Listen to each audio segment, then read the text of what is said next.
not for you. But the one he said you must be is to win souls. You must be an evangelist. Glory to God.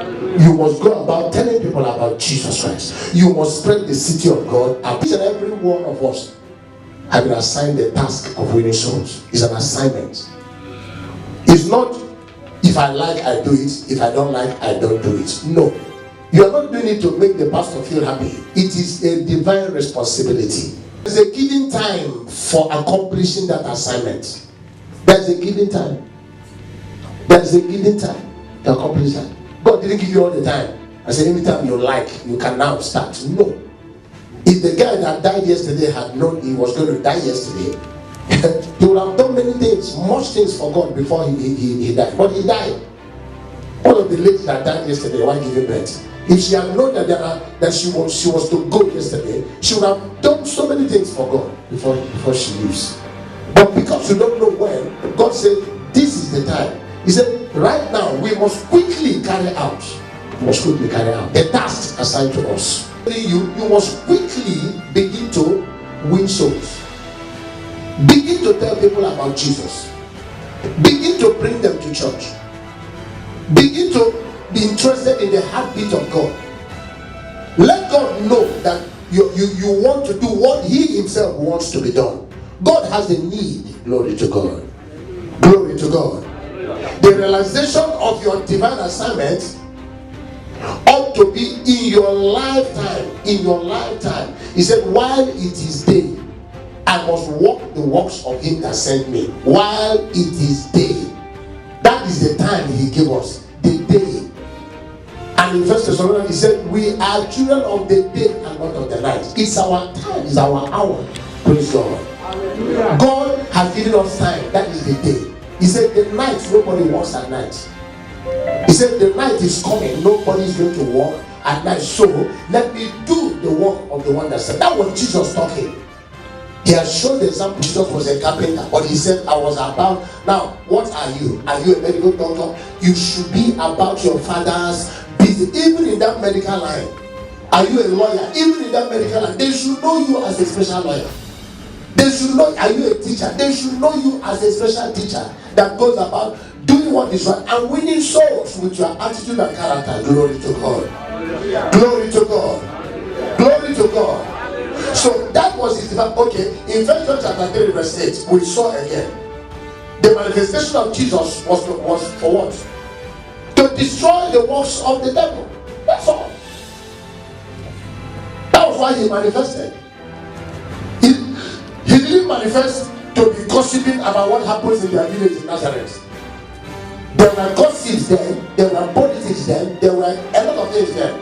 But he spent time checking where there is the works of the devil, and he will do what? And he will destroy it. What are you going about destroying? That's what I'm asking you.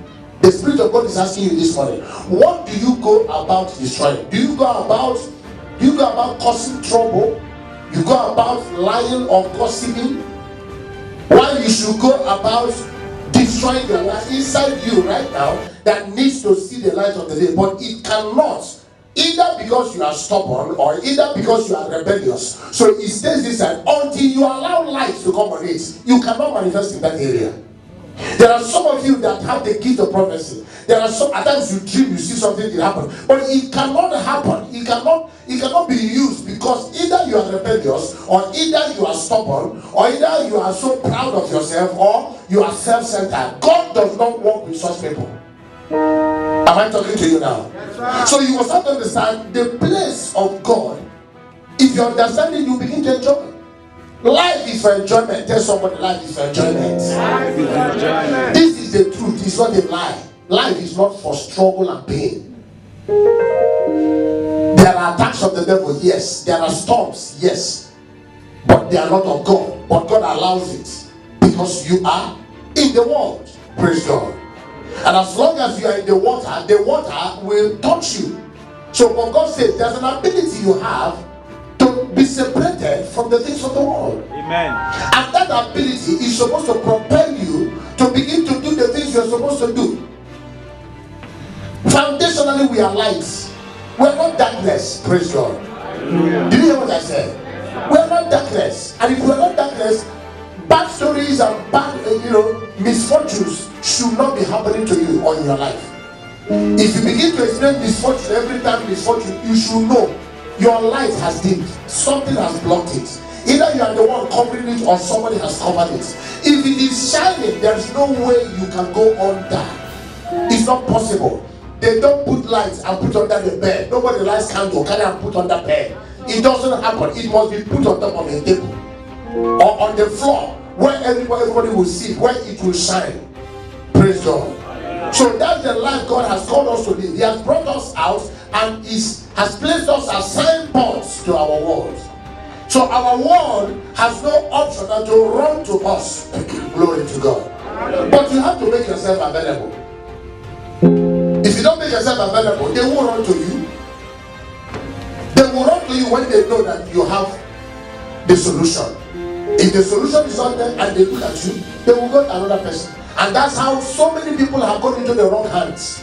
Because the people that should know it, they don't know it. And once you lack knowledge, you will be destroyed. There's no truth. He said, my people are destroyed. My people are shattered. My people are in pain. They are sick.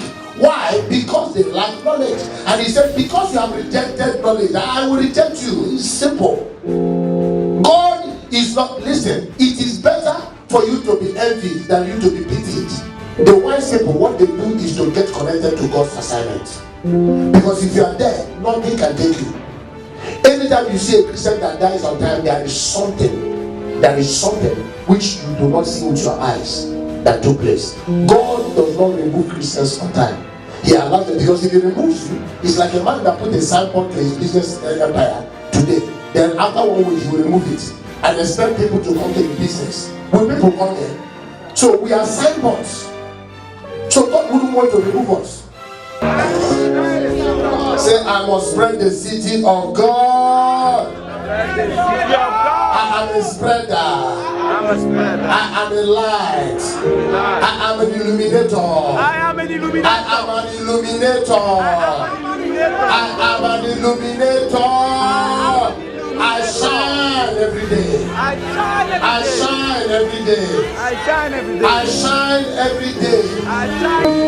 I pray that the favor of God will descend upon every one of you. May this divine elixir that brings flavor to your work, that brings savor to the labor of your hands, may it begin to work for you. May the hand of God begin to rest upon you in a mighty way. The things that has become difficult, by the instrument of favor, it becomes easy. I said it becomes easy. It becomes easy. Where they have written you off and they think that you cannot amount to anything, by the instrument of favor, you shall be announced. You shall be announced. You shall be announced. I command you to begin to manifest. Manifest in your house. Manifest in your environment. Manifest in your schools. Manifest in the place of work. Manifest in your city. Manifest in the country. Manifest in the city. Begin to rule among your family members. You are the first and the best. You are the first and the best.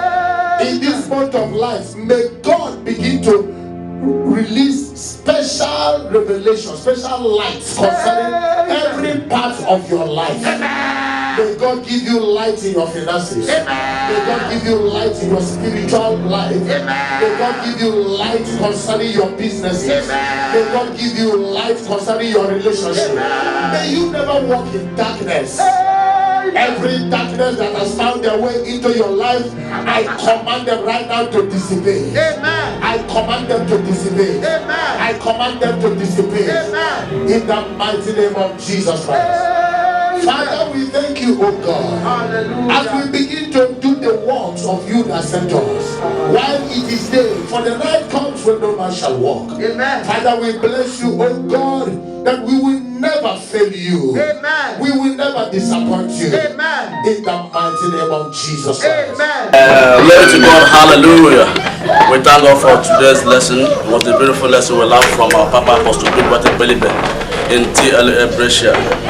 Today officially is our Project Sunday, which he gave us the word, and we learn very new thing, and also something that will elevate us spiritually and physically. He thought about knowing the word of God for me to stay our ground, to challenge any situation that comes on our way. If we are not spiritually equipped, that any situation that comes on our way, any temptation will befall us. But when we are equipped by the word of God, that any situation that come our way, we will defeat it because of the equipment of the word we have in our lives. We thank God for the lesson. It was very, very interesting, and also we learn good thing from it, and something that will uplift us spiritually, physically, to our day-by-day activities out there in the world. We invite you, our brothers in Brescia, our brothers in Cremona and Lombardia, to come and see and learn and receive the blessing we are receiving this place. That you're going to be blessed whenever you come here in Jesus' name.